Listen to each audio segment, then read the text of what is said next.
পাক না নাপাক? জোরে বলে। তাহলে পাক ফেরেশতারা জান কবজা করতে আসে। মানুষটা যদি পাক হয়, তার বিছনা যদি পাক হয়, অন্তত আযাব হালকা হবে। বহু লোক নাপাক অবস্থায় ওই কাকার যে বিছনা চাদর বিছনা আছে ওর ওর উঠে দাঁড়িয়েছে, এসে পেট করে পানি লাইনি দেখতে এসেছে, বাজারে যাচ্ছিল দেখতে এসেছে এই কাকা, আর যেই গেছে আর সেই ফেরেশতারা বাড়ি মারতে শুধু এরকম করছে। আর ও বলছে যে কাকার সঙ্গে বিরাট ভাব ছিল আমার রে, যেই আমি এসে দাঁড়িয়েছি কাকা আমার সঙ্গে কথা বলে বলে ছটফট করছে রে, ছটফট করছে রে। কিন্তু না পাক লোক দাঁড়িয়েছে, বিছনা দাঁড়িয়েছে, ফেরেশতারা ডাবল মারছে। ও যতক্ষণ না সরে যাবে ততক্ষণ মার বন্ধ হবে না। এই জন্য কারো যদি পুরানো রাগ টাগ থাকে, পেশাব করে পানি ফানি না নে, আর ও যে খাটে শুয়ে থাকবে, মৃত্যু খেঁচা আসছে, ওখানটাকে বসবেন, বসে বলবো আল্লাহ কাকা এরকম করছে কেন, গায়ে হাত দিল যে এর আমি মারতে পারিনি, এর বংশ বাড়ি ছিল, এর জন্য ফেরেশতারা ধুলো করে দেয়। নাপাক গায়ে গিয়ে বসবেন, বসবো সবাই ইনশাআল্লাহ। তাহলে কি করবেন শুনলেন? আপনার বাপকে পবিত্র অবস্থায় পবিত্র বিছানায় শুয়ে রাখবেন। আর গ্রামের লোকজনে বলবেন বাবারা যে আমার আব্বা দেখতে আসছো, প্রত্যেকে ওযু করে কলমা পড়তে পড়তে এসো। কে পাক কে না পাক আমার বলার দরকার নেই। কি বলবেন? যে বাবারা আমার আব্বা যারা দেখতে আসছো, আল্লাহর রাস্তে বলছি একটু ওযু করে আর কলমা পড়তে পড়তে এসো, কলমা পড়তে পড়তে এসো। তাহলে কলমা শুনলেও আল্লাহ যদি চায় লাইন ক্লিয়ার করে দেবে। আর ওযু অবস্থা এলে ফেরেশতারা আর অত দাপটে মারবে না।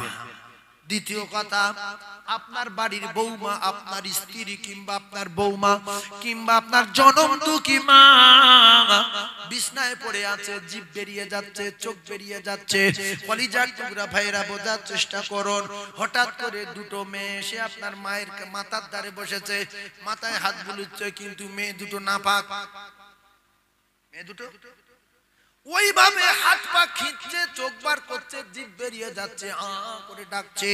এরা জানে না, বলছে আমার সঙ্গে বিরাট মহব্বত ছিল, আমি যেই গিয়েছি আমার দিকে তাকিয়ে শুধু আ করছে, কিছু জন বলবে না রে, কলঙ্ক বলবে না। ওই সময় কোনো ধ্যান ধারণা থাকে না। আল্লাহ পাকের ফেরেশতারা আসে। রাসূলুল্লাহ বলেছেন যে ব্যক্তি জান কবজা হয় ওই সময় সে নিজে মালাকুল মউতকে দেখতে পায়। যার জান কবজার সময় হবে সে আজরাইলকে নিজে চোখে দেখতে পাবে, সঙ্গে 500 ফেরেশতা থাকবে। যদি রূহ ভালো হয় তো ভালো, আর যদি খারাপ হয় তো জাহান্নামের আগুনের রড আর জাহান্নামের কাঁটা নিয়ে আসবে, প্রত্যেক লোমের গোড়ায় গোড়ায় মারবে, বিষের যন্ত্রণায় ছটফট করবে। আবার বসে বলছে ও আমার চিনতে পারছি, এই দাও চোখবার করছে কেন, আমার চিনতে পারছি। ছি ছি ছি ছি। ও ভাবি ওই জায়গায় চেনার দরকার নাই, বহু চিনেছো আগে, এখন ওখানে চেনানোর দরকার নাই। এখন তুমি ওযু অবস্থায় এসো, মাথার কাছে বসো, যদি কোরআন জানো তো কোরআন তেলাওয়াত করো, আর যদি না জানো তো কলেমা শোনাও, লা ইলাহা ইল্লাল্লাহু মুহাম্মাদুর রাসূলুল্লাহ। তোমার বহু চেনা চিনেছে, বহুত আগে তোমার চিনতো, বহু তোমার সঙ্গে কথা হয়েছে, আজকের চিরবিদায় এটাই যেন টার্গেট থাকে। নাপাক অবস্থায় কোন মেয়ে যেন আপনার মায়ের বিছানার ধারে পাশে না আসে। তাহলে মেয়েদের বলবেন কি কায়দায়, যে মায়েরা বোনেরা আমার মাকে যারা দেখতে আসছো, আল্লাহর রাস্তে বলছি ওযু অবস্থায় ওযু করে এসো। যে মেয়েটা নাপাক থাকবে ও আর আপনার মায়ের বিছানায় আসবে না, ওযু করার নাম করে চলে যাবে, আর এদিকে ঘুরবে না।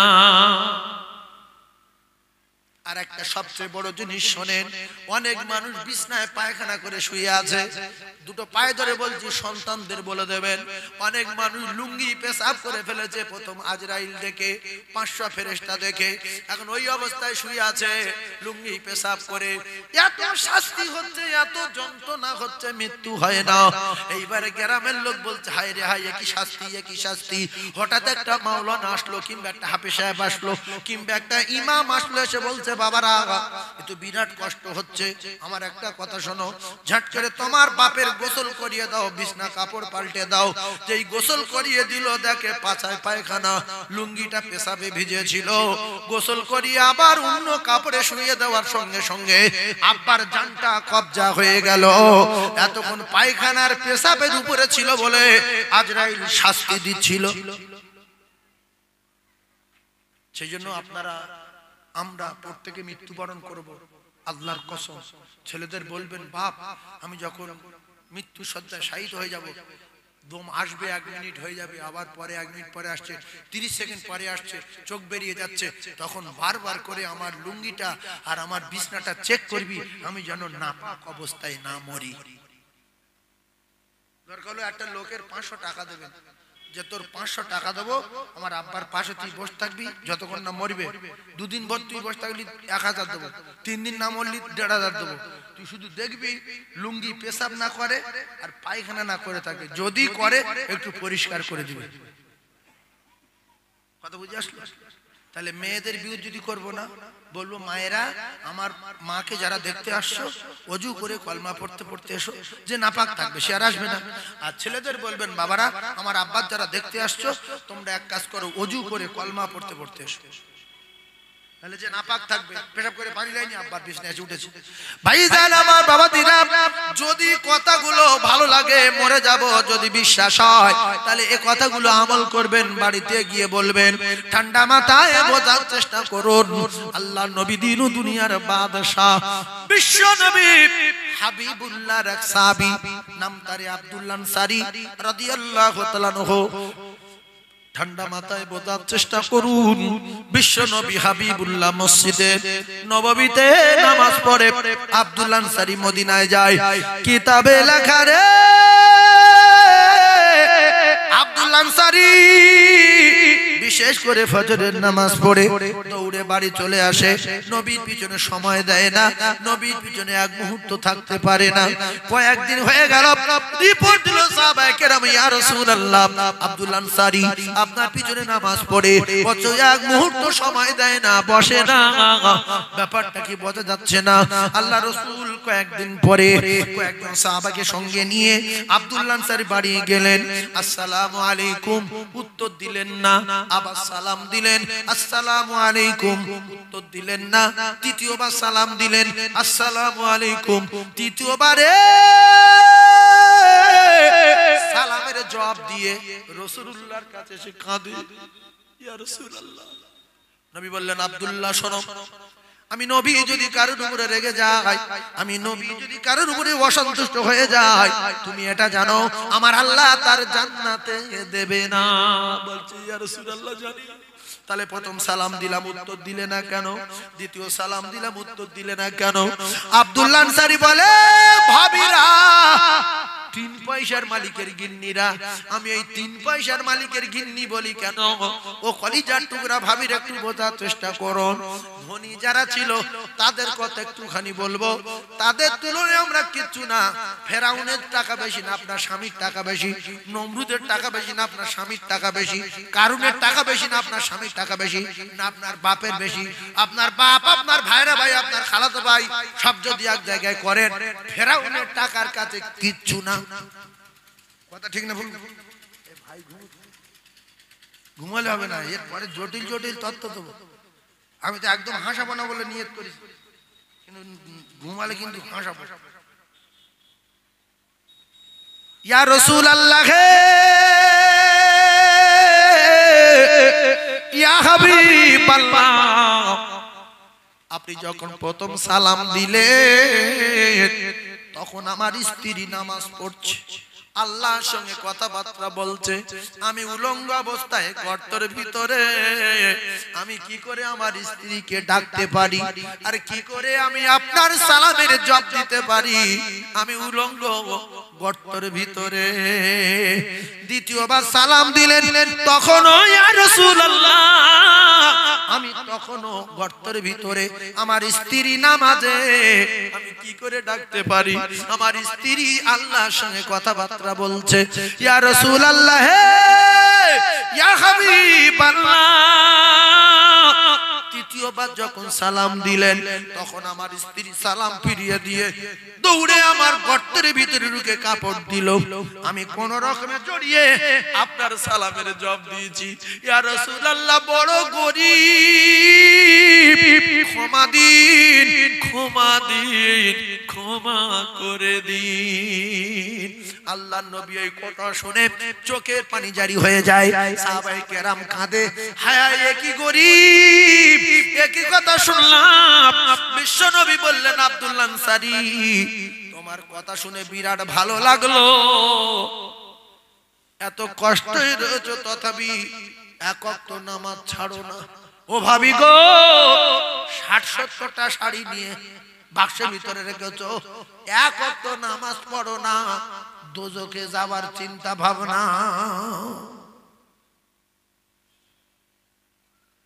যে সমস্ত মেয়েদের লজ্জা নেই তাদের কত বলবো।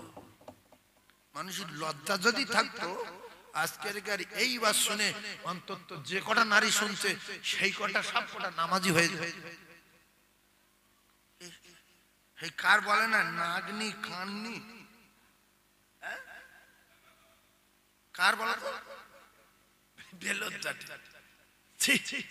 ও ভাবিরা, তোমার ৪-৫টা শাড়ি থাকা সত্ত্বেও নামাজ না। নবী বললেন, আব্দুল্লাহ, কথা শুনে বিরাট ভালো লাগলো, তাই এই ছেলেটাকে আর গাছের গায়ে বাঁধা শিকল দিয়ে বলছে, হুজুর আমার, বলছে তুমি একদিকে বিরাট নামাজি, দুই স্বামী স্ত্রী নামাজি, আর ছেলেটারে শিকল দিয়ে বাঁধা কেন গাছের গায়ে? বলছে, ইয়া রাসূলুল্লাহ, আজ কয়েকদিন খাওয়া নাই, ইয়া হাবিবাল্লাহ, ক্ষুধার যন্ত্রণায় কলিজা শুকিয়ে যাচ্ছে, কিছু পাই না, আর আমার স্ত্রী গর্তের ভিতরে চলে যায়, কাপড় আমার দিলে আমি রুজির তালাশে বাইরে বেরিয়ে যাই, আর এই যে বাগানটা ইহুদির, ওই বাগানের একটা খেজুর গাছ আমার উঠোনে হেলা হয়ে আছে, ওই গাছের খেজুর পড়লে আমার ক্ষুধার্ত বাচ্চা গুড়িয়ে খেয়ে ফেলবে, আর আপনি তো বলেছেন লা তাদখুলুল জান্নাতা জাসাদুন গুজিয়া বিল হারাম, ওই শরীর জান্নাতে যাবে না, যাবে না, যাবে না, জাসাদুন গুজিয়া বিল হারাম, যে শরীরটা হারাম দিয়ে বড় হয়েছে, লালিত পালিত হয়েছে, হারাম প্রবেশ করেছে, চোরের মাল খেয়েছে, কবি চোর, পেঁপে চোর, ভেন্ডি চোর, পটল চোর, এই চোরের মাল যে খাবে, লা ইয়াদখুলুল জান্নাতা জাসাদুন গুজিয়া বিল হারাম, নবী বলছে সোজা জাহান্নামে যাবে। পটল বাগানে গিয়ে পটল চুরি করে এনে ভর্তা করে খাচ্ছে, সবে ফুলকপি বাবার হয়েছে, ওই দুটো তুলে নিয়ে এসে রান্না করে খাচ্ছে। গিনি বলছে, কেউ দেখা পায়নি তো? বলছে, অত সহজ, আমি মাল গাঁটি করলে চলে এসে। আল্লাহ তো দেখি, আল্লাহ চোখেও ফাঁকি দেওয়া যাবে? তাহলে ছেলে ক্ষুধার্ত ছেলে গাছের গায়ে বেঁধেছে কেন? পরের মাল যদি খায় আমার ছেলে জাহান্নামে যাবে, না খেয়ে মরে যাক, জান্নাতে কে খাবে? আর আমাদের ঝড় হচ্ছে, ধনী লোকেরা ঘুমোচ্ছে, গরিব লোকেরা কি করছে? ছেলেদের ৩টের সময় আজান দিছে, ডেকে দিছে, যা ঝড় হয়ে যা, যা লোকের গাছ আম গুড়ে লিয়ে হে ব্যাগ লেগে আম সব গুড়িলে চলে এসে। হ্যাঁ, ধনী লোকের বেটা সকাল ৬টায় উঠেছে, মা বলছে, বাবা বিরাট ঝড় হয়েছে, একটু বাগান দিকে যাও, দুটো আমটাম লেটো যাও, ৩০-৪০টা গাছ দিয়ে দেখতে শুধু মানুষের পাত দাগে, একটা আম নেই। এইবারে বাড়ি এসে বলছো, মাসি কিচ্ছু দি, মা বলছে, যে খেয়েছে তার পেটে কাঁসো রোগ, তার কপালে আগুন লাগুক, তার মার কোল শূন্য হোক, এরা মেয়েদের বিভিন্ন গাল দেয় না, দেয় না? ছি ছি ছি ছি ছি, হচ্ছে মানুষের পায়খানা গুড়িয়ে এনে খাওয়া বাপ, মানুষের গু গুড়িয়ে, অনেক লোকের বাথরুম নিয়ে রাস্তার কোলে পায়খানা টাইখানা করে, ঝড়ের সময় জান লোকজন রাস্তা সাইডে ঝেড়ে দেয়, উই গুড়িয়ে খা। তাহলে গুগুড়ে খাওয়া আর লোকের বাগানে আম কুড়িয়ে খাওয়া না বলে সমান। বাচ্চার বলবেন ঝড় হলে যে গুগুড়িয়ে খাবো, ভাইরা আমার, লা ইয়াদখুলুল জান্নাতা জাসাদুন, রাসূল বলছে ওই শরীর কোনদিন জান্নাতে যাবে না, যাবে না, যাবে না, গুজিয়া বিল হারাম। দুটো পায়ে ধরে বলছি, নিজে হারাম খাবেন না, ছেলেদের হারাম সংগ্রহ করতে দেবেন না, হারাম খেতে দেবেন না, যদি আল্লাহর জান্নাতে যেতে চান। আব্দুল আনসারী বললেন, ইয়া রাসূলুল্লাহ, হে ইয়া হাবিবাল্লাহ, আপনার মুখ দিয়ে শুনেছি। ও ভাই কোথায় যাচ্ছ? এ এক্ষুনি চলে আসবে। তাকবীর দেন না, নারী তাকবীরটা আরো চিল্লে বলে নারী তাকবীর। ভাইরা আমার, খুব ঠান্ডা মাথায় তত্ত্ব বোঝে। তাহলে আজ থেকে ভাবিদের বলছি, ঘাস ছিঁড়তে যাব ছাগলের জন্য, ঘাস ছিঁড়তে যাব গরুর জন্য মাঠে। দুটো উচ্ছে কোঁচড়ে লব না, দুটো পটল কোঁচড়ে লব না, একটা গাজর কোঁচড়ে লব না, চারটে কাঁচা লঙ্কা কোঁচড়ে লব না। ওই মাল যে খাবে, স্বামী খেলে দোজখে যাবে, শাশুড়ি খেলে দোজখে যাবে, নিজে খেলে জাহান্নামে যাবে, বাচ্চাদের খেলে জাহান্নামে পাঠানো হবে। লা ইয়াদখুলুল জান্নাতা জাসাদুন গুজিয়া বিল হারাম। দুটো পায়ে ধরে বলি, শপথ করি জলসা শুনে, আজ থেকে যতদিন বাঁচবো হারাম মাল খাবো না। রাস্তায় মোবাইল পড়ে আছে থাকলো হাত দেবো না, জেলে বেশে বুঝবে। রাস্তায় টাকা পড়ে আছে থাকলো হাত দেবো না, রাস্তায় সাইকেল পড়ে আছে থাকলো হাত দেবো না।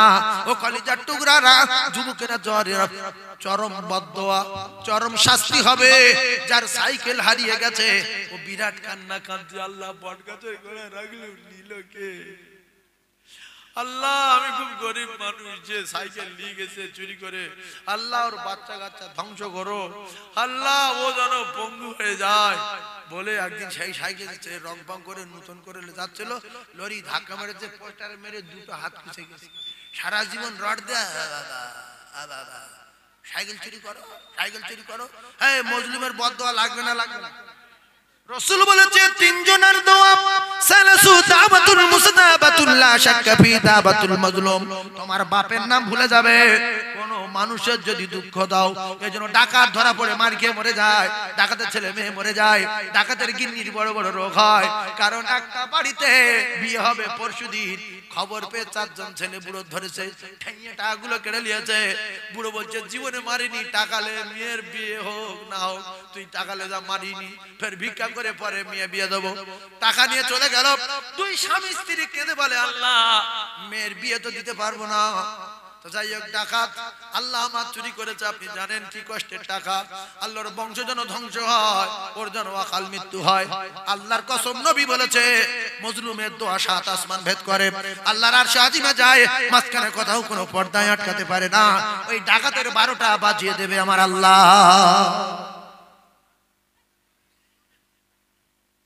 এই জন্য ষাঁড় হয়ে ষাঁড়ের সাথে লাগ দিয়া, ষাঁড় হয়ে কার সাথে লাগ দিয়া বলেন? ষাঁড়ের সাথে। বলে ষাঁড়ের সাথে। ষাঁড় বোঝেন? ষাঁড় বোঝেন?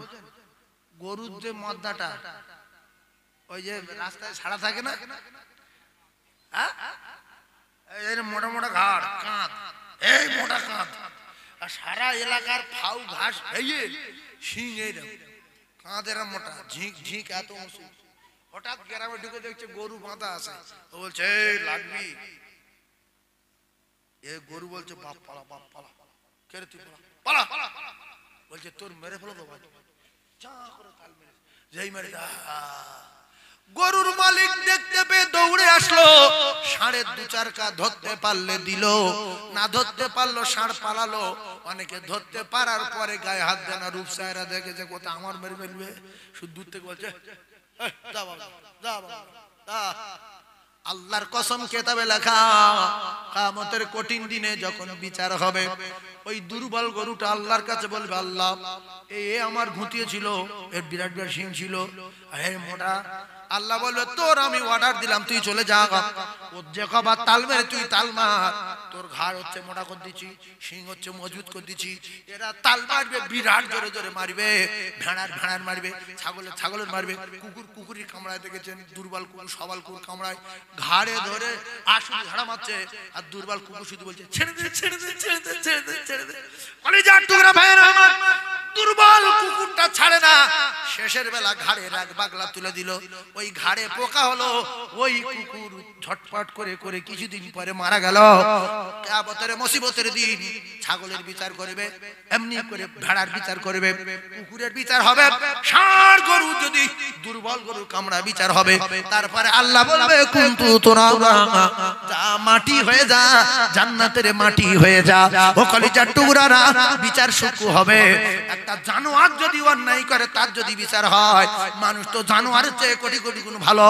মানুষ যদি অন্যায় করে কারো কষ্ট দেয়, মানুষ যদি অন্যায় করে কারোর ফাঁসায়, মানুষ যদি অন্যায় করে কারো চুরি করে, মানুষ যদি অন্যায় করে কারো দুঃখ দেয়, এর বিচার হবে। রেখে দেন ফামাইয়ামাল মিসকাল যাররাতিন খায়রান ইয়ারা ওয়া মাইয়ামাল মিসকাল যাররাতিন শাররান ইয়ারা। কোরআন শরীফ সত্য না মিথ্যা বলেন? তাহলে ভালো করে বোঝার চেষ্টা করুন। আপনার টোটাল জিন্দেগিতে যদি কথাগুলো লিখে রেখে দিচ্ছে আল্লাহর ফেরেশতারা, টোটাল জিন্দেগিতে যদি একবার আল্লাহ বলেন লেখা আছে, একবার সুবহানাল্লাহ বলেন লেখা আছে, একবার আলহামদুলিল্লাহ বলেন লেখা আছে, নামাজ পড়েছেন কবার লেখা আছে, দিঘায় গিয়ে আন্ডার পরে জাম মেরেছেন কবার লেখা আছে, দিঘায় গিয়ে জাইয়া পরে ভলি দিয়েছি কবার লেখা আছে, ঘরের ভিতরে দিঘার ঘর ভাড়া করে কত তাহাজ্জুদ পড়েছো সেটাও লেখা আছে। দিঘায় ঘর ভাড়া করে অনেক ভালো লোককে তাহাজ্জুদ পড়লে পড়তে পারে, কথা ঠিক না? শুধু বেড়াতে তো উল্টো পাল্টা লোক যায় না। তাহাজ্জুদ তুমি না পড়ো কি করে সহলে কাজ? আল্লাহ বলছে ওয়া মাইয়ামাল মিসকাল যাররাতিন শাররান ইয়ারা। এই কথাগুলো শুধু আপনাদের সম্মুখে বলছি না, পৃথিবীর সম্মুখে বলছি। কত মাওলানা দেখবে, কত মুফতি দেখবে, কত মাদ্রাসায় যাবে, কত মুহাদ্দিস দেখবে, কয়েকটা মিডিয়া চলছে, 7-8টা, 1 2 3 4 5 6 7টা চলছে। কলিজার টুকরা ভাইরা আমার, ঠান্ডা মাথায় বোঝার চেষ্টা করুন। ক্লাস 8 একটা মেয়ের সামনে গিয়ে চোখ টেনেছিলে, সেটাও লেখা আছে। একজনের সঙ্গে কথা বলেছিলে, সেটাও লেখা আছে। কজনের সঙ্গে ফোন করেছিলে জীবনে, আল্লাহর কসম সেটাও লেখা আছে। কবার কাঁচা মেরেছো সেটাও লেখা আছে। কবার দাঁড়িয়ে পড়ে ঘুরেছো সেটাও লেখা আছে। কবার গালাগালি করেছো সেটাও লেখা আছে। ওই আমলনামা যখন বার করে দেবে আপনি অবাক হয়ে যাবেন, আল্লাহ এত ছোট্ট ছোট্ট জিনিস লেখা আছে, এ কি আমলনামা? ছোট্ট ছোট জিনিস লেখা থাকবে না? থাকবে না? কে বাঁচাবে বলে? তার নাম কি? আল্লাহ বলে, আমার আল্লাহ পাক কোরআন কারীমের ভিতর জানিয়ে, ওয়া ইয়াফিরুল মারউ মিন আখিহি ওয়া উম্মিহি ওয়া আবিহি ওয়া সাহিবাতিহি ওয়া বানিহি। এই জায়গায় রাখলাম, বলুন আপনারা বিচার করুন। আপনার মা কাছে, আপনার বাপ কাছে, আপনার ছেলে কাছে, আপনার স্ত্রী কাছে, আপনার কান, আপনার চোখ, আপনার হাত, আপনার পা কাছে, কারা কাছে? হাত পা চোখ কান, না বিবি, না বাচ্চা, না মা, না বাপ, কাছে কে? আরে বলে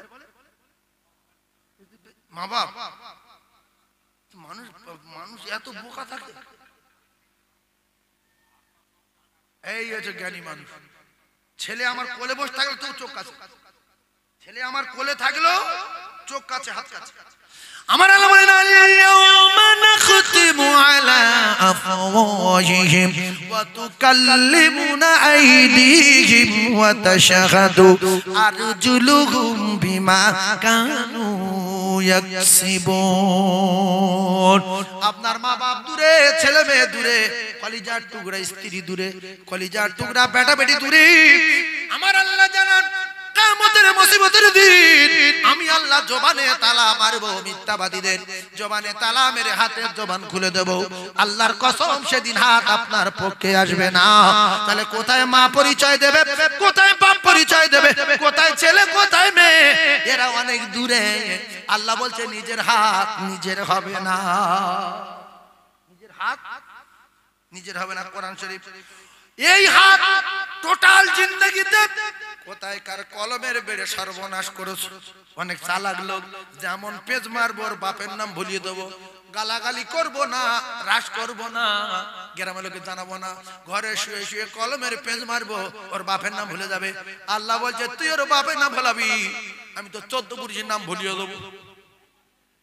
ওয়াল্লাহু আলিমুম বিজাতিস সুদূর। আল্লাহ বলেন না বলা কথা বুঝতে পারেন যিনি, তিনি হলেন আমার আল্লাহ। না বলা কথা বোঝে জোরে বল। এরপরে হাত টোটাল জিন্দেগির ইতিহাস বলবে। হাত নিয়ে ক জায়গায় গাবলা মেরেছো, হাত নিয়ে কবার কবি চুরি করেছো, হাত নিয়ে ক জায়গায় লোকের গালে শট মেরেছো, হাত নিয়ে কত জায়গায় কত সবমাস করেছো। হাত কথা বলার পরে আল্লাহ বলে ওয়াতাশাহাদু আরজুলুহুম বিমা কানু ইয়াকসিবুন। এরপরে আমি আল্লাহ পায়ের জবান খুলে দেব। দুটো পায়ে ধরে বলি, বাম্মা পরিচয় দেবে না, ছেলে মেয়ে পরিচয় দেবে না, ভাড়া ভাই, খালাতো ভাই, দুলা ভাই, গিনির ভাই, কেউ না। আসলে আপনার হাত, আপনার পা, আপনার কান, আপনার চোখ তো আপনার হবে না। এই জন্য গুনাহ করবেন সাবধানে, সব ফাঁস হয়ে যাবে। কারুর বাপ ঠেকাতে পারবে না। তাই ভালা করোগে তো ভালা পাওগে, বুরা করোগে তো বুরা পাওগে। যেমন কর্ম তেমন ফল, না মানিস তো করে দেখ, জান্নাত আছে জাহান্নাম আছে, না মানিস তো মরে দেখ। আপনার হাত পা কত যত্ন করেন, চোখে কত যত্ন করেন, কানে কত যত্ন করেন, আল্লাহর কসম কেউ নিজের হবে না, সবার জবান খুলে দেবে, আল্লাহর কাছে সত্য কথাগুলো বলবে। এজন্য আল্লাহ দেখে লজ্জা পাওয়ার দরকার আছে না নাই? আল্লাহ যদি সব জায়গায় দেখতে পায়, তাহলে আল্লাহ দেখে লজ্জা পাওয়ার দরকার আছে না নাই? পায়খানা করতে যাব, হাঁটুই কাপড় রাখবো। পায়খানা করতে যাব, হাঁটুই কাপড় রাখবো। লুঙ্গি যদি হাঁটুই রেখে পায়খানা করি, পায়খানা করা যাবে না? যাবে না। পিছনে একটু উঁচু করে দেবো। আর শিখেলে লজ্জা পাচ্ছি কার দেখে?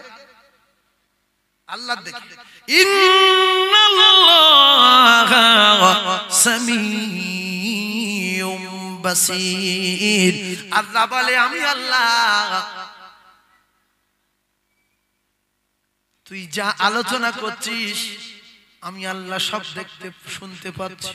আর তুই কোথায় কিভাবে বসে আছিস আমি আল্লাহ নিজে চোখে দেখতে পাচ্ছি। তাহলে আল্লাহ যদি দেখতে পায়, পায়খানা করতে গিয়ে হাঁটু ঢেকে রাখার দরকার আছে না নাই? কিন্তু অনেক লোক ছুটে গিয়ে পুরো বাগলা মুচু করে চা করে কি আবার হ্যাঁটে আধ ঘন্টা দাঁড়িয়ে বসতে হবে, ছুটি করে বসে। আল্লাহ সব দেখছে। আর অনেক মানুষ আছে গোসল করতে গিয়ে পুরো গোসলখানায় আল্লাহ আল্লাহর বিচার করবে। আল্লাহর কসম সব দেখতে পাবেন কিয়ামত দিন, ভিডিও সব লেখা আছে, প্রত্যেকের গলায় চিপ বসানো আছে। আল্লাহর কসম সেদিন ওই আমলনামা যখন বার করে দেবে, আপনি দেখবেন যে আমি গোসলখানায় কি কায়দায় গোসল করেছি। অনেক লোক গোসল করতে যাচ্ছে, গেঞ্জি গায়ে, লুঙ্গি পরে, ঘাড়ে একটা গামছা, গোসল করে বেরিয়ে আসলো, সেই লুঙ্গি পরে আছে, সেই গেঞ্জি গায়ে আছে, গামছা একটু একটু কোন রকম একটু পানি লেগেছে, মানে মাথাটা মুছে তো কি কায়দায় গোসল করেছে আল্লাহ ছাড়া কেউ জানে।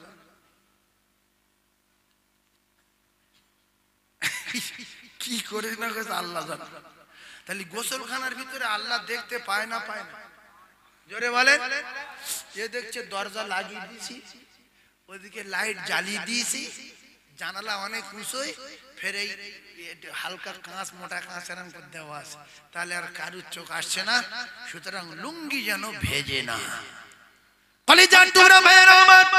আমার আল্লাহ পাক তিনি সামিউম বাসীর।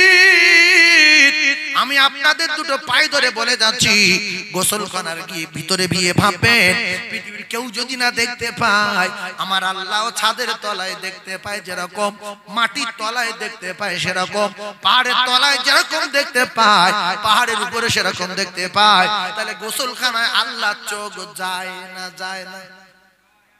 আজ থেকে যারা গোসল করব, গোসলখানায় শরীরে কাপড় রাখবো, রেখে ওর উপর দিয়ে পানি ঢালবো, যেন ফরজ তরফ না হয়। বেটা ছেলেদের সতর হলো নাভি থেকে নিয়ে হাঁটুর নিচে পর্যন্ত। কিন্তু অনেক লোক শুধু আন্ডার প্যান্ট পরে গোসল করছে, আছে না? আন্ডার প্যান্ট পরে গোসল করা হারাম, আন্ডার প্যান্ট পরে জাল ফেলা হারাম, আন্ডার প্যান্ট পরে কাজ করা হারাম, আন্ডার প্যান্ট পরে শুয়ে আছে মানে ন্যাংটো শুয়ে আছে। হাঁটুর কাপড় যদি উঠে যায় ও ন্যাংটো, যার ফরজ তরফ সে উলঙ্গ। তাহলে আপনার কি করতে হবে? অন্তত পক্ষে শোয়ার সময় অনেকে শুলে পর সঙ্গে সঙ্গে কাপড় উঠে যায়। দুটা লোক আছে শুয়ে সঙ্গে সঙ্গে কাপড় উঠে গেল, জানে কেউ কিন্তু আল্লাহ দেখছে বলে লুঙ্গি গিরে দেবেন। আমার বাপ বলেছি যেহেতু আপনার আমার ভাই, তো যাতে করে জান্নাতে খুব সহজে চলে যাওয়া যায় সেইগুলো কথাগুলো বলছি। তাহলে হাঁটুর নিচে কাপড় রাখা ফরজ, হাঁটুর নিচে কাপড় রাখা ফরজ। সেই জন্য আমি আপনাদেরকে বলছি, আমরা যখন গোসলখানায় যাব তখন কি করব? শরীরে কাপড় রাখবো, হাঁটুর নিচে কাপড় রাখবো, নাভির উপরে কাপড় রাখবো। এটা বেটা ছেলে। এরপরে মায়েরা বোনেরা, আমি আপনাদেরকে জানিয়ে দিয়ে যাই, আপনাদের টোটাল বডি ঢেকে রাখা ফরজ। শুধু মুখটুকুনো আর এদিকে পায়ের গোড়ালির নিচে পর্যন্ত, হাতের কবজি থেকে নিয়ে আঙুলের মাথা পর্যন্ত, বাকি শরীরটা যত পারেন পাতলা কাপড় দিয়ে ঢেকে রেখে আপনাদের গোসল করতে হবে। আর যদি এর ছাড়া অন্যভাবে গোসল করো, কেউ না দেখে তো আমার আল্লাহ দেখতে পাবে। এই জন্য আল্লাহ যদি সব জায়গায় দেখতে পায়, তাহলে আল্লাহ দেখে লজ্জা পাওয়ার দরকার আছে না নাই? কথা বলে। এবারে আমার মায়েরা কিরকম ভাবে গোসল করবে আমরা পৃথিবীর কোন মানুষ দেখতে পাবো না। আমার আল্লাহ যদি দেখতে পায় রাতে যেরকম দিনে সেরকম, তাহলে ছাদের তলায় যদি আল্লাহ দেখতে পায়, ও কলিজার টুকরা মায়ের জাতেরা, তোমরা গোসলখানায় সাবধান হয়ে যাও, কেউ না দেখে তো আমার আল্লাহ দেখে। আর যে আল্লাহ দেখে লজ্জা পায় না, তার ব্যবস্থা আমার আল্লাহ করবে না? করবে না? ভাইজান আমার, এবারে আসে আল্লাহর নবীর বেটি জান্নাতের রানী ফাতেমা।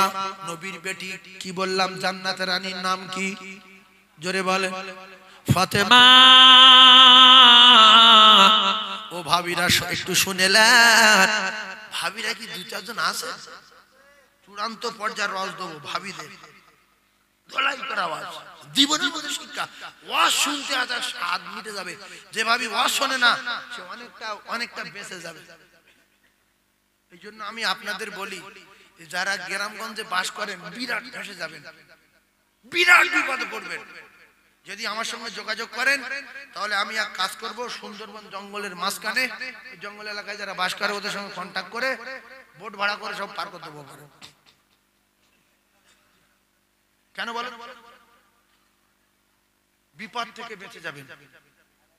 যারা জ্ঞানী মানুষ একটু বোঝে, আমার সঙ্গে যোগাযোগ যদি করেন, আমি নামলে আমার সঙ্গে দেখা করবেন। যদি আমি এই কথাটা ভালো মাথায় লেগেছে, মানে কথা এই যে আজান শুনছি হাত বলে দেবে, ওয়াজ শুনছি হাত বলে দেবে, এই যে মাওলানা মৌলবী দেখছি চোখ বলে দেবে, আজান শুনছি কান বলে দেবে, আল্লাহর কসম সব বলে দেবে। আর আমি যখন মিথ্যা কথা বলবো আল্লাহ তখন জবান বন্ধ করে হাত পাতে সাক্ষী নেবে। তাহলে আমরা যদি বলি আল্লাহ মসজিদ দেখি, মসজিদ কিরম? মসজিদ দেখলে আমি জান্নাতে যাই। মসজিদ জানি না, না মৌলবী দেখিনি, তোর কেউ নামাজ কালামের কথা বলেনি, রোজার কথা না, মৌলবী কিরম?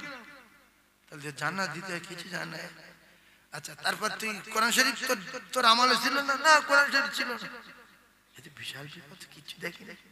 হ্যাঁ, রমজান মাস আসেনি, রমজান আমি জানি না। তাহলে এইগুলো মিথ্যে কথা বললে ফের অঙ্গ প্রত্যঙ্গ দ্বারা যখন আল্লাহ জবান খুলে দেবে, তাহলে কিরাম শাস্তি হবে আর কিরাম মার মারবে। সুতরাং আমার সঙ্গে কন্ট্যাক্ট করেন, জঙ্গলের মাঝখানে চলে যাবেন, আজান শুনতে পাবেন না, মৌলবী দেখতে পাবেন না, রমজান মাস কখন আছে মাইক হাঁকছে না কিছু বুঝতে পারবেন না, জলসা জীবনে শুনতে পারবেন না, মসজিদ জীবনে চোখে দেখতে পারবেন না। এবারে যদি মারা যান আল্লাহর কাছে সত্য কথাটা বলবেন, আল্লাহ ভালো বুঝলে কোথায় দেবে না দেবে সেটা আল্লাহর ব্যাপার। কিন্তু সব শোনার পরে যখন মিথ্যে কথা বলবে ছালটা আমরা গুড়িয়ে দেবেন না দেবেন। সব শোনার পরে যখন মিথ্যা কথা বলবে ছাল চামড়া গুড়িয়ে দেবে না দেবে না? যাই মিথ্যাবাদী, তোর জীবনে ১,৫০০ বার আযান শুনেছিস, তোর জীবনে ২,৫০০ জলসা শুনেছিস, তোর জীবনে কোটি কোটি মসজিদ দেখেছিস, তোর জীবনে লক্ষ লক্ষ আলেম দেখেছিস, আজ বলছি জানি না। তাহলে সত্যবাদী যদি হয়ে মরতে চান তাহলে সুন্দরবনে জঙ্গলের মাঝখানে বসবাস করার জন্য আমার সঙ্গে যোগাযোগ করবেন। বোটে তুলে দেবো, বাচ্চা কাচ্চা সব ওপারে চলে যাবে, মাছলি ইবাদত করবে, মল্লিতে আমি জানি।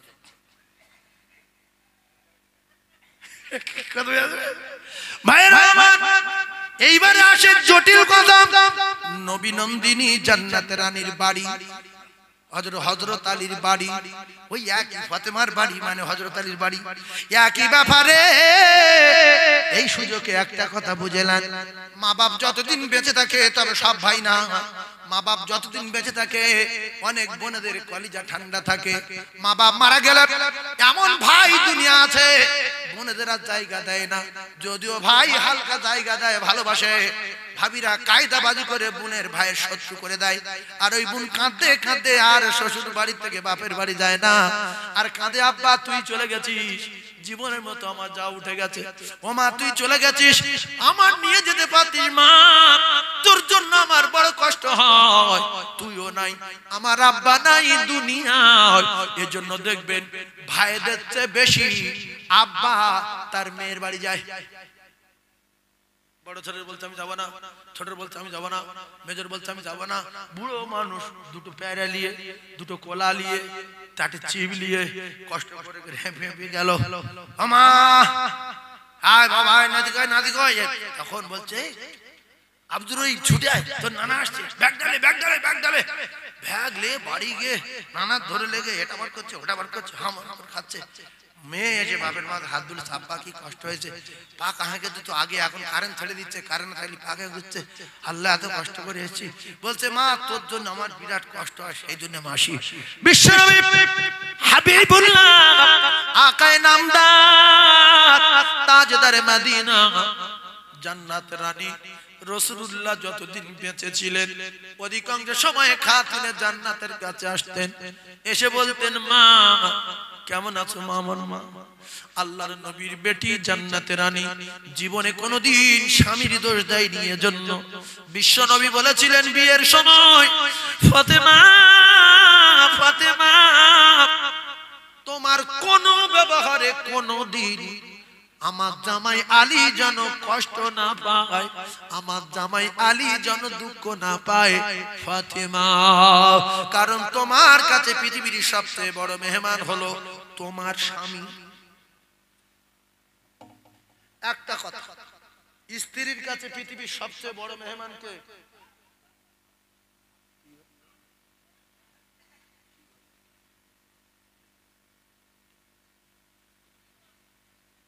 ও বাবা, এটা বলবো না শেষ করে দেবো, এইটা এই ঘটনাটা বলবো না শেষ করে দেবো। দু তিনজন বলছে বলে, সব চুপ করে আছে, মানে অন্য কিছু বলে। নবী মেয়ের বাড়ি আসছে, কি হয় বলবো? জান্নাতের রানীর কাছে আসলেন নবী, ফাতেমা নামাজ পড়ছিলেন। ও ভাবি, ওয়াজ সেই জায়গায় দাঁড় করে রেখেছি যেখান থেকে ধরেছি, চুল পরিমাণ বাঁকাবো না। আমার ওয়াজ যারা বোঝে তারা শোনে, যারা বোঝে না তারা শোনে না। এই জন্য বড় বড় দোকানে লেখা আছে যারা চেনে তারা কেনে। ওয়াজ এক জায়গায়, নবীর বেটি নামাজ পড়তে পড়তে আব্বার গলা শুনে বসে পড়লেন, সালাম ফিরিয়ে দিয়ে দরজার পর্দা নিয়ে গায়ে জড়িয়ে বলছে আব্বু আপনি আজকে চলে যান। নবী বলছে কেন মা? বলছে আব্বু আপনি আজকে যান। বলছে একটু একটু বাইরে বাড়ো, একটু সামনে এসে কথা বলি, একটু দেখে যাই। বলছে আপনি চলে যান, অসুবিধা আছে। বলছে কেন মা? বলছে আপনি একটা কথা বলেছেন আমার কানে আছে, আপনি বলেছেন ফাতেমা তোমার কোন ব্যবহারে আমার জামাই আলী যেন রেগে না যায়। আমি এমন পোশাকে আছি, আপনি যদি আমার দেখেন আপনার জামার উপরে আপনি রেগে যাবেন। আমার মেয়েটার এত কষ্ট রেখেছে আলী, তাই আমি আপনার কষ্ট দিতে চাই না, চলে যান। ও কলিজার টুকরারা, আজকের আমাদের ঘরের ভাবিরা যদি হতো, কোন স্বামী যদি ছেঁড়া কাপড় পরিয়ে রাখতো, আর তার বাপ যদি আসতো ওই সময় 3-4টে আরো টুকরা ছিঁড়ে দিয়ে বলতো, দেখবি তুই একটা ভিখিরি ধরে দিতে পারিনি, বগিল বংশ দিতে আয়। বাপ বলতে, চল তোরা রাখবো না, চল। এরা জান্নাতের রানী হবে না দোজখের রানী হবে? নবী বললেন, ফাতেমা গরিব কিছু দিতে পারিনি, তোমার খুশি করে দিয়েছে একটা নামাজের পাটি আর একটা খেজুর পাতা সেটাই। ও ফাতেমা, আর আমি রাসূলুল্লাহ তোমার কিছু দিতে পারলাম না, তবে তোমার কোন ব্যবহারে আমার জামাই আলী যেন কষ্ট না পায়। তুমি কোনদিন যদি রাগ করো, তুমি কোনদিন যদি রাগ করো, আর আমার জামাই যদি রেগে যায়, তুমি যদি মারা যাও, তোমার জানাজায় আমি যাব না। কারণটা কি একটু পরে আসছি। ও ভাবি, জীবনের মতো শুনে নাও, জীবনের মতো শুনে নাও। আজকে আমার আপনার মেয়ে যখন বিয়ে দিচ্ছি, বিয়ে হয়ে গেল, দই পান্তা বা পান্তা ভাত খাওয়া হয়ে গেল, বর বলছে তাড়াতাড়ি করো, বরের বোনাইরা বলছে তাড়াতাড়ি তোলো, লেট হচ্ছে। মেয়ে গিয়ে কাঁদছে, আব্বা তোর কাছে 26 বছর ছিলাম, আজকে আমি লস্কর ছিলাম, গাজী হয়ে চলে যাচ্ছি। বাপ বলছে তুই কোনো চিন্তা করবি না, তোর বাপের তো তুই চিনিস। বলে আমি চিনি না আমার বাপের। বলছে আমার বেই যদি কোনোদিন তোর দিকে চোখ বার করে, শুধু একবার ফোন করবি, যাবো, চোখ তুলে নেবো। এই ঘর সংসার হয় বলে মনে হয়? খুব তাড়াতাড়ি তালাক হয়ে যাবে। মেয়ের ফুল পিকআপে তুলে দিচ্ছে। এইবারে মেজো ভাইটা সবচেয়ে রাগী বলে মেজো ভাই ধরে বেশি কাঁদছে। বড় ভাই নেগলা মতো বলে শুধু এরকম বলে, যে ভাই আমি চলে যাচ্ছি, হাত দে, আমি চলে যাচ্ছি। ভাই বলছে যা, আল্লাহ তোর ভালো করবে। নেগলা তো মেজো ভাইটা বিরাট ডেঞ্জারে জড়িয়ে ধরেছে। ভাই তুই আমার জানের ভাই, তুই আমার কত মহব্বত করছি। 2500 বার স্কুলে গিয়েছি মোটরসাইকেল করে, 2500 বার। আর আমি কার মোটরসাইকেল উঠবো, কার সাথে যাব? শুধু বলছে তুই তো আমার চিনিস। আমার দুলা ভাই যদি কোনোদিন তোর দিকে চোখ রাঙায় বা মারে, একবার ফোন করবি, হাত কেটে নেবো, আর না চোখ তুলে নেবো। ব্যাস, সপ্তাহখানেক পরে স্বামী স্ত্রী তো ঝগড়া হলো, একবার টুক করে চড় মেরেছে। বলছে কার গায়ে হাত দিলে, কার গায়ে হাত দিলে, কার গায়ে হাত দিলে? ফোন কই? তো স্বামী একটা পাওয়ার আছে, ওই ফোন কার কাছে ফোন করবি, কর। ফোন করলে মেজো, হ্যালো মেজো ভাই, চামড়া গুঁড়ো করতে একে মারি, চাবালি মারি, টিকু না মেরেছে বলে ফোন রেখেছে। বাপ বলছে কি হয়েছে শোন, বলছে মোটরসাইকেলে চা করেছে। হ্যাঁ কি হয়েছে ভাই কই? বলে জামার কাপড় ধরেছে। তুই কার বুড়ি হাত দিয়েছিস? ও জানে যতদিন বাঁচবো আমি এই মেয়ের যতক্ষণ না তালাক দেবো। এইগুলো যদি আমরা শুনে ভালো লাগে, তাহলে আমল করতে ভালো লাগবে। যে জান্নাতে গেলে এইরকম এরকম হবে, এরকম পাবো, তাহলে আজ থেকে আর নামাজ ছাড়বো না। যত কষ্ট হোক নামাজ পড়বো, যত কষ্ট হোক আমল করবো, যত কষ্ট হোক দরুদ পড়বো। এগুলো আমি আপনাদের শিখিয়ে দেবো, যে আমরা যে জায়গায় যাব সে জায়গার অবস্থা কি।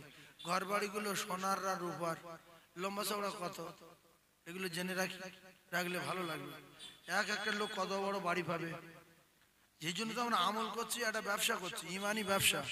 এই ব্যবসায় লাভ কত, আর এই ব্যবসা না করলে লস কত, আলোচনা শুরু করব। আপনারা জ্ঞানী মানুষ বোঝার চেষ্টা করবেন। তবে ব্যবসার মাইকের আওয়াজ নেই কেন?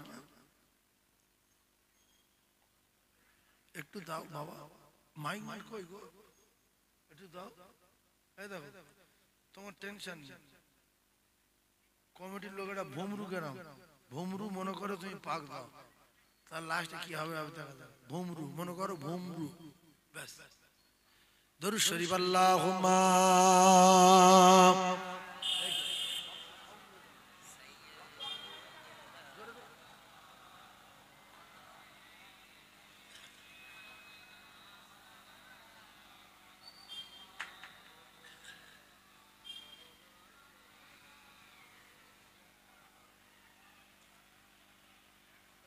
হুর গেলে মান সারা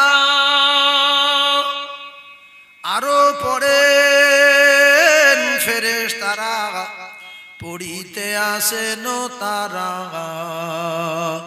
হক লা ইলাহা ইল্লাল্লাহ লা ইলাহা ইল্লাল্লাহ লা ইলাহা ইল্লাল্লাহ মুহাম্মাদুর রাসূলুল্লাহ বলেন হাসবি রব্বি জাল্লাল্লাহ মা ফি কলবি গায়রুল্লাহ নূর মুহাম্মদ সাল্লাল্লাহু লা ইলাহা খুব মহব্বতে বলেন লা ইলাহা ইল্লাল্লাহ মুহাম্মদ লা ইলাহা ইল্লা আনতা সুবহানাকা ইন্নী কুনতু মিনাজ জালিমিন বলে গায়ে ফুঁক দিয়ে দেখছে সাদা মাথা তেড়ে রয়েছে যায় না লাস্টে দৌড় মেরেছে তার মানে কোরআন বিশ্বাস করে এক কথা বুঝারিনি তো যাই হোক আমরা বিশ্বাস করি বলে তো ঈমানদার ঈমান তো শোনার নাম লেখার নাম দেখার নাম না ঈমান মেনে নেওয়ার নাম বিশ্বাস করি বলে তো ঈমানদার লেখার নাম পড়ার নাম প্রত্যেকদিন যদি দু খতম করে কোরআন শরীফ পড়ি কাফের আছে ঈমানদার হওয়া যাবে না ভারতবর্ষের একটা হিন্দু মানুষ লক্ষ লক্ষ বার কোরআন না পড়লে লক্ষ লক্ষ বার একটা শব্দর মানে না বুঝলে পৃথিবীর জমিনে সেই হিন্দু লোক কোরআন শরীফটা পুরো বাংলায় ব্যাখ্যা করে দিয়েছে এর মানে এই ওর মানে ওই ওর মানে ওই সেই মানুষটা মানেনি তাই মোমেন হয়ে মরতে পারে তাহলে কোরআন পড়লে কাফের থাকে নবীর চোখে দেখলে কাফের থাকে কেউ যদি প্রত্যেকদিন 20 বার করে নবীর দেখে ও কাফের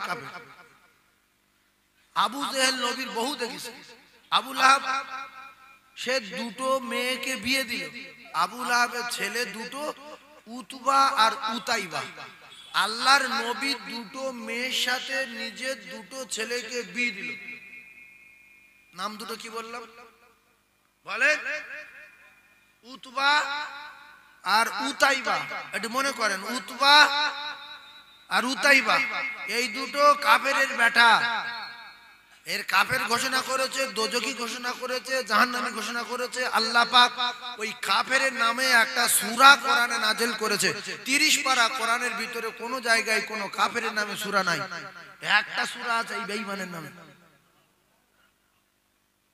তাব্বাত ইয়াদা আবি লাহাব তাহলে একটা বেঈমানের নামে সূরা আছে সেই বেঈমানের নাম আবু লাহাব আজকে নতুন তত্ত্ব দেবো কঠিন তত্ত্ব দেবো যারা খুব ওয়াজ বোঝা মানুষ শিক্ষিত মানুষ বুদ্ধিজীবী সবাই তো আর নেগলা পাগলা থাকে না 2-10 জন ভালো লোক থাকে তো এই ভালো লোকের সংখ্যা কম থাকে মসজিদে জ্ঞানী লোক ধনী লোক সম্মানীয় লোকের সংখ্যা কম থাকে নেগলা পাগলা মসজিদে জলসায় বেশি থাকে মাদ্রাসায় বেশি থাকে তো এখানে সব নেগলা পাগলা বললে হবে না এখানে কিছু মানুষ আছে ভালো মসজিদে 100 লোক নামাজ পড়লে 5 জন জ্ঞানী মানুষ যায় যেমন সমাজে যারা বড় এমপি এমএলএ প্রধান ডক্টর মাস্টার আইপিএস লয়ার জজ উকিল ব্যারিস্টার মুসলমান এরা দেখবেন মসজিদে বা জলসায় খুব কম যায় এদের সম্মান আলাদা সেজন্য কম যায় এরা যদি এই সম্মান বজায় রেখে এটা যদি বুঝতো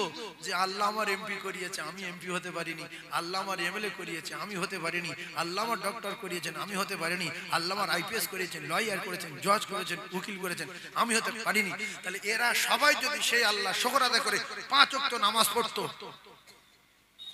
তাহলে এই সাধারণ নেগলা পাগলারা সবাই নামাজ পড়তো প্রধান যদি বলে দিত যে নামাজ না পড়লে রেশন কার্ড দেবো ও আজানের আগে মসজিদ বসে থাকবে স্যার আমি পড়ে এই নামাজ পড়ে হ্যাঁ কার্ডটা দাও আরে দেখছি প্রধান পড়েন তো আমি পড়ি কি কথা যাচ্ছে না কিন্তু রাসূলুল্লাহ জামানায় যত প্রধান ছিল যত মেম্বার ছিল উমরে ফারুক রাদিয়াল্লাহু তাআলা খলিফা ছিল জিন্নুরাইন হযরত শের খোদা আলী কামাল খলিফা ছিল জিন্নুরাইন খলিফা ছিল সিদ্দিক আকবর খলিফা ছিল তাদের সারা শুধু কি বলতো নামাজ পড়ো আল্লাহকে মেনে নাও নবীকে মেনে নাও নামাজ কাজা করলে ক্ষতি আছে কিন্তু সেই রকম লিডারদের লিডারই সারা জীবন মৃত্যু পর্যন্ত চলে গেছে আর এখনকার নেতাদের লিডারই 5 বছর 6 বছর 7 বছর 10 বছর তারপর পড়ে যাচ্ছে এককালে সুখ এককালে দুঃখ কিছু কিছু মেম্বার প্রথম যখন মেম্বার হয় নিয়ত করে যাই ওকে একটা বার উঠতে পারি 5 বছর যদি আমি টিকে থাকতে পারি ওতেই যা লাইন করলো এখন 30 বছর এখন চিন্তা নেই। প্রথম তো নিয়তে গন্ডগোল, ইন্নামাল আমালু বিন্নিয়াত। আর নিয়ত যদি ভালো থাকে যে যত মাল মিডিয়াম পাবো সব গরিব কালে বন্টন করে দেবো, আর তার পরের বছর আমি ওর ভোটে দাঁড়াবো বলবো না, কিন্তু গ্রামের লোক ঠেলায় ফের দাঁড়াতে হবে এই লোক দাঁড়াবে, নাইলে গ্রামে ভোট হবে না। হঠাৎ করে রাতের বেলা কার রান্না হয় না, এই কাছে এই 25 কেজি চাললে মাথা গুলো তার বাড়ি। ও মৃত্যু পর্যন্ত সেই পার্টি যদি শেষ হয়ে যায় তো আপনার কথা ভুলবে না। ঈদের দিনে 2-5 দিন আগে শাড়ি কিনে নিয়ে, ব্লাউজ কিনে নিয়ে, সায়া কিনে নিয়ে, আন্ডারপ্যান্ট কিনে নিয়ে, জাইয়া কিনে নিয়ে, ছেলেদের ইংলিশ প্যান্ট কিনে নিয়ে, ছেলেদের শার্ট কিনে নিয়ে, এলে তোদের বাড়ি 7-8 জন আছে গরিব মানুষ, আমার তোরা মেম্বার করেছিল না, এলে ঈদে যাবি। ও পাগল হয়ে যাবে, জানলাম মানুষ এখন আসে। আর তারপরে 5 বছর পরে ইএজএফের মেম্বারে দাঁড়াবে, ওরা আর কারুর বাড়ি যেতে হবে না, ওরা আসবে যে কাকা তুমি দাঁড়াচ্ছ তো। কথা ঠিক না? সেজন্য আমরা যদি শরিয়াত মেনে চলি, ওমরে ফারুক রাতের বেলা লোকের বাড়ি যেত, এই খাওয়া হয়েছে না, কোথায় পাবো, সঙ্গে সঙ্গে চাল্লি আসছে, এইলে নবী বোঝা বইতো, মাথায় বোঝা বইতো, পাগলা ফকির নেগলার তার বোঝা নিজের মাথায় নিত, যে তোর সেখান থেকে দিয়ে আসি। ওই এখন কোন প্রধান কোন বুড়ো লোক যদি বসে কাঁধে রাস্তায় যে বাবা কার কামার করছে, বাবা রে কন্ডলে চাল ধরেছি 25 কেজি, কি করে বাড়ি লে যায়, ভ্যান ফ্যান চলে না। আর যদি প্রধানের দেখতে বাইরে বুড়ো লোক তো সরল সাদা, প্রধান চেনে না, যদি বলে যে কাকা একটুখানি এইটা তুমি আমার বাড়ি দিয়ে আসো না মাথায় করে, সঙ্গে সঙ্গে গুলি করবে। তুই কার কি বললি রে, তুই কার কি বললি, আমাকে চিনিস? হ্যাঁ, তো এই ধরনের লোকেদের বুঝতে হবে আমি যত বড় পদ পাই, যত বড় মানে সম্মানের আসনে বসে যাই, নবীত্ব বড় না। নবী যেগুলো করেছে আমি যদি সেগুলো করি তো আমার উপরে আল্লাহর রহম হবে। নবীর চেয়ে বড় কি আমরা কেউ? তা সেজন্য আপনারা ভালো মানুষ এসেছেন কিছু, আর সাধারণ নেগলা পাগলা মানুষ, ভ্যানওয়ালা, টোটোওয়ালা, অটোওয়ালা, ফেরিওয়ালা, জোগাড় মিস্ত্রি, হেড মিস্ত্রি, চাষি, এরাও আছেন কিছু। প্রত্যেকটা কথা বোঝার চেষ্টা করবেন, যেটা ভালো লাগবে সেটা নেবেন। তবে আমি মনে করি সমাজে যারা শিক্ষিত মানুষ, জ্ঞানী মানুষ, ধনী মানুষ, এদের বোঝা উচিত যে এগুলো আমরা নিজে নিজে হতে পারিনি, এগুলো আল্লাহ দিত নিয়ামত, আল্লাহ দান। তাই আল্লাহ শুকর আদায় যত করব আল্লাহ তত সম্মান বাড়িয়ে দেবে। বোঝা দরকার আছে না? সেজন্য আমি আপনাদেরকে বলছি প্রত্যেকটা তত্ত্ব যুক্তি মাথায় রাখবেন। তাহলে আবু লাহাবের দুটো ছেলে রাসূলুল্লাহ দুটো মেয়েকে বিয়ে করেছিলেন। সেই দুটো ছেলের নাম কি বললাম? একটার নাম উতবা আর একটার নাম উতাইবা। এই দুটো ছেলে রাসূলুল্লাহ দুটো মেয়েকে বিয়ে করেছিলেন। পরে বিশ্ব নবী হাবিবুল্লাহ যখন নিজে একটা আলাদা দল করবে বলে চিন্তা ভাবনা করলেন, যে আল্লাহ তো আমার নবুয়ত দিয়ে দিয়েছে, আমি আর এই গোঁজামিল দিয়ে থাকলে হবে না, প্রকাশ্য দাওয়াত দিতে হবে। তাহলে দল করতে বলেছে কে? নবী নিজে নিজে করেছে না আল্লাহ বলেছে? আল্লাহ বলেছে। তাহলে আল্লাহ আমার যে কাজে পাঠিয়েছে সেই কাজের দায়িত্ব ফুল পেয়ে গেছি। 40 বছর বয়স। কত বছর বয়স? 40 বছর বয়স। প্রথম যে মেয়েটার কাছে বলেছিল সেই মেয়েটার নাম কি?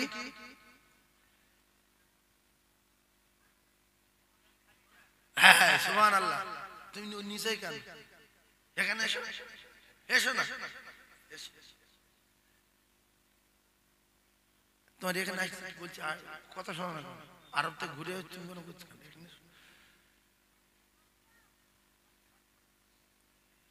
সেই মেয়েটার নাম হযরতে মা খাদিজাতুল কুবরা রাদিয়াল্লাহু তাআলা আনহা। একবার জোরে বলুন সুবহানাল্লাহ। দ্বিতীয়বার যে লোকটা ইসলাম গ্রহণ করেছিলেন বয়স্ক লোক, সেই লোকটার নাম কি? শুধু আবু বকর বলবেন না আমার বাপ। এই ওয়াজ একবার করে কি ঝাপটা খাওয়া খেলাম, শুধু লোকে ফোনের লোকে দেখাচ্ছে যে এই দাও কি বলেছে। আমি একটা বড় মাপের লোকের নাম বলেছিলাম, তা সে লোকটা জ্ঞানী লোক, সে লোক বললো যে না ঠিক আছে। কোন এমএলএ এমপির যদি সামনে যাই, তার যদি নাম ধরে ডাকি, শুধু নাম ধরে ডাকি, সে রেগে যাবে না যাবে না? আপনাদের এলাকায় একটা ধরুন একটা বড় সম্মানীয় ডাক্তার আছে, 500 টাকা ফিজ নেয়, তার ডাক্তার সাহেব বলতে হবে তো, হয় ডাক্তার সাহেব, না স্যার, আর নাই কাকু, আর নাই বাবু। শুধু যদি নাম বলি রেগে যাবে না? এর আক্কেল কি রে, কি মানুষের বাচ্চা না কি? আমি একটা এমএলএ, আমি একটা এমপি, আর আমার শুধু শুধু নাম বলছে। তা আল্লাহ রসুলের সাহাবী আবু বকর সিদ্দিক রাদিয়াল্লাহু তাআলা আনহু পৃথিবীর এক নাম্বার ইমানদার, আর তার নাম যদি শুধু আবু বকর, তার মোটে সম্মান নেই। আল্লাহ যার উপরে রাজি, তাহলে আবু বকর সিদ্দিক রাদিয়াল্লাহু তাআলা। ভাইয়েরা আমার, বাবাজিরা, তাহলে প্রথমটা দ্বিতীয়টা জানলাম ভালো করে। ইসলাম গ্রহণ করলেন প্রথমে হযরতে মা খাদিজাতুল কুবরা, খুশিতে খুশিতে বাগবাগ। আমি যেটা ভেবেছিলাম আজকে সেটাই পূরণ হলো। বিশ্ব নবী ইনি যে সাধারণ মানুষ না, আমি যে চিন্তা ভাবনা করে বিয়ে করলাম, আজকের লাইন ক্লিয়ার। আমার স্বামী নবী, আর যারা পরিমাণ সন্দেহ নাই, জোরে বল। আর আবু বকর সিদ্দিক ভাবতেন যে আমার দোস্তর পেশাব বাস বাড়ায়, পায়খানা বাস বাড়ায়, ঘাম বাস বাড়ায়, ন্যাংটো হয় না, আন্ডারম্যান পরে না, হাঁটুর উপর কাপড় তোলে না, গালাগালি দেয় না, ঝগড়া করে না, বড় ছোট কথা বলে না। আর বেদে, পুরাণে, তৌরাতে, জবুরে, ইনজিলে, বাইবেলে যেখানে বড় বড় জ্ঞানীদের কাছে শুনি, সবাই বলে মক্কায় একজন জন্মগ্রহণ করবে, তার বাপের নাম হবে আব্দুল্লাহ, মায়ের নাম হবে আমেনা, বংশ হবে কোরাইশ। কিন্তু সব জায়গায় আমার দোস্তর সঙ্গে তো মিল আছে, তা আমার দোস্ত নবী বলে না কেন? আমার কথাটা একটু বল। সব জায়গায় তো আমার দোস্তের সঙ্গে মিল, যার কাছে পাদ্রী বলছে তোমাদের বংশে একজন জন্ম নেবে, 16 বছর বয়সে বলছে। নবীর তখন বয়স 16 বছর, আবু বকর সিদ্দিকের বয়স 12 থেকে 12.5। এই 2 থেকে 2.5 বছর, খুব বেশি হলে 3 বছরের ছোট কিন্তু আবু বকর। নবী বয়সে বড়। আর বয়স্ক সাহাবীদের ভিতরে কলমা পড়েছিলেন হযরতে আবু বকর সিদ্দিক রাদিয়াল্লাহু তাআলা। তো এই চিন্তা ভাবনায় টেনশনে, মা খাদিজা টেনশনে, আর আবু বকর সিদ্দিক টেনশনে। কেতাবে এসেছে এজন্য আবু বকর সিদ্দিক টেনশনে, ও ছোটবেলা থেকে রাসূলুল্লাহর সঙ্গে চলতেন। হাঁটা, ঘোরা, খেলা করা, মাঠে যাও, এখানে যাও, সেখানে যাও, সব সময় রাসূলুল্লাহর সাথে চলতেন। কে? আবু বকর সিদ্দিক। কিন্তু যে যা বলে সব বলে, তার বাপের নাম আব্দুল্লাহ, মায়ের নাম আমিনা, কোরাইশ বংশে জন্ম নেবে, নাম তার মুহাম্মদ, সেই হবে আখির জামানে পয়গম্বর। কিন্তু আমার দোস্ত তো সব মিলে গেছে, কিন্তু দোস্ত নবী বলছে না কেন? নবী বলল ক বছরে? 40 বছরে। আবু বকর সিদ্দিক বলছে রাসূলুল্লাহ জড়িয়ে ধরে, ধরে শুধু কপালে চুমুক আছে, যেই অপেক্ষায় ছিলাম আমি, বহুদিন থেকে টেনশনে আছি, কখন আপনি নবী বলবেন। আপনি যে নবী, এক জাররা পরিমাণ সন্দেহ নাই। ঈমানের কলমা পড়ে নিলাম। জোরে বলে, আরো জোরে বলে। এইবারে লাইন ক্লিয়ার হয়ে গেল, নবুয়ত পেল। এইবারে তোমার রাসূলুল্লাহ দাওয়াত দিতে হবে। তো রাসূল যখন প্রকাশে দাওয়াত দেওয়া শুরু করলো, আবু লাহাব বলল যে এদিকে আয়, ডাকাতের বেটা, প্রধানের বেটা, বড় বড় লম্পটের বেটা, বড় বড় মানে খোদাই দাবি করার বেটা, তারা কিন্তু তার বাপের দিকে বিরাট ভয় করে। ও এ আবু লাহাব লম্পট। আবু লাহাব কি লম্পট? আল্লাহ যার কোরআনে কাফের ঘোষণা দিয়েছে, তার ছেলে কাজে আসেনি, মা কানুগালু মা কাসাব তাব্বাত ইয়াদা আবি লাহাব, ওর হাত দুটো ধ্বংস করে আগুন লাগুক। তাহলে সে লম্পট। রাসূলুল্লাহর মেরেছে। কার মেরেছে? রাসূলুল্লাহর মেরেছে।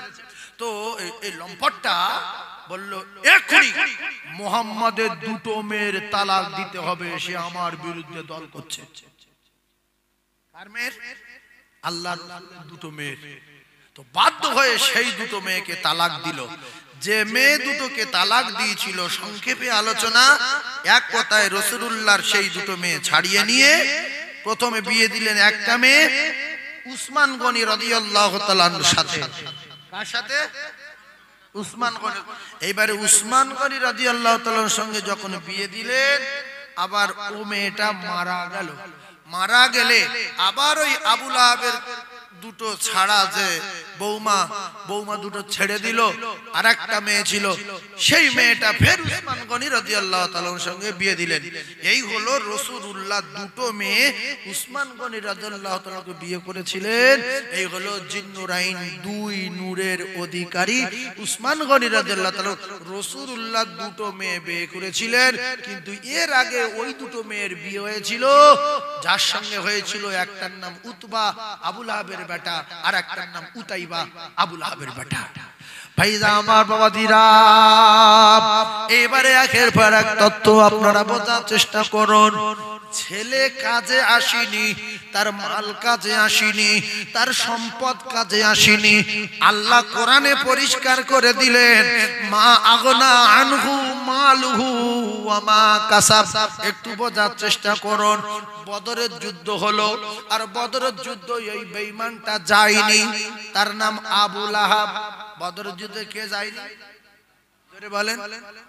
আবু লাহাব যায়নি। এই আবু লাহাব যায়নি, আর বদরের যুদ্ধ যা হয়েছে হয়েছে। ও মুসলমানেরা, যুবকেরা, জনেরা, বদরের যুদ্ধ শেষ হয়ে যাবার পরে এক সপ্তাহের ভিতরে, 1 থেকে 8 থেকে 10 দিনের ভিতরে আবু লাহাবের গায়ে ঘা হলো, গুটি হলো, ওর থেকে আবু লাহাবের ইন্তেকাল হলো। আবু লাহাবের মাটি হয়নি, আবু লাহাবের মাটি হয়নি, আবু লাহাবের গোসল হয়নি, আবু লাহাবের কিছু হয়নি। আবু লাহাব যেখানে পড়ে মরেছে, 3-4 দিন ওইভাবে গা দিয়ে পোকা হলো। ওর ছেলেরা লাঠি নিল, নিয়ে ধাক্কা মেরে পচা লাশ জঙ্গলের দিকে ঠেলে ঠেলে নিয়ে গিয়ে একটা পাথরের ফাঁকার ভিতরে ঢুকিয়ে দিয়ে পাথর চাপা দিল। এই জন্য আল্লাহ বলছে, ওর মাল আর ওর ছেলে, ওর আওলাদ ওর কাজে আসেনি। আর রাসূলুল্লাহ বলেছেন, আউওয়ালাদিন সলিহিন ইয়াদুলাহু, যদি কবরে ভালো চাও, কবর যদি ভালো চাও, তাহলে আউওয়ালাদিন সলিহিন ইয়াদুলাহু, ভালো ছেলে মেয়ে রেখে যাও। কে মানবে না মানবে তার ব্যক্তিগত ব্যাপার। কোরআনের উপরে বিরাট রাগ। ছেলে মেয়ের বিএড করালো, এমএ করালো, কিন্তু কোরআন শিক্ষা দিল না। জানো, নোংরা জিনিস।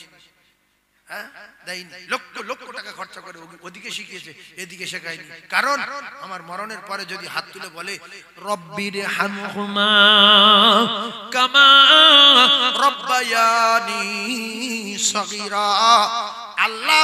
আল্লাহর কোরআন, আল্লাহ বলেছে, ছেলে যদি বলে তার মা বাপের কবরের আযাব আমি মাফ করে দেবো, আর আমার ছেলেটা কিংবা মেয়েটাকে যদি কোরআন শিখাই, কোনদিন যদি আয়াত মুখস্থ করে আমার কবরের কাছে গিয়ে বলে, তাহলে আমার কবরের আযাব মাফ হয়ে যাবে। এত কাঁচা কাজ করা লোক আমি না, বিরাট কাঁচা কাজ। ফের যদি আমার মাথার দ্বারে গিয়ে ইয়াসিন ওয়াল কুরআনিল হাকীম ইন্নাকা লামিনাল মুরসালিন আলা সিরাতিন মুস্তাকিম, এইরকম যদি বলে, তাহলে আমার মৃত্যুর আযাব হবে না, 70 ভাগ দূরে সরে যাবে। অত কাঁচা কাজ করার লোক না আমি। এমন শিক্ষা শেখাবো, মৃত্যুর সময় যেন পেশাব করে পানি না নিয়ে আমার বিছনার উপরে দাঁড়িয়ে দাঁড়িয়ে আমার দেখে। আর যে নাপাক অবস্থায় মৃত্যুর সময় বাপের বিছনায় যাবে, তার বাপের কপালে আগুন ডবল লাগবে। এই জন্য মৃত্যুর সময় একটা কাজ করবেন, সবার হাত ধরে পায়ে ধরে বলে যাচ্ছি।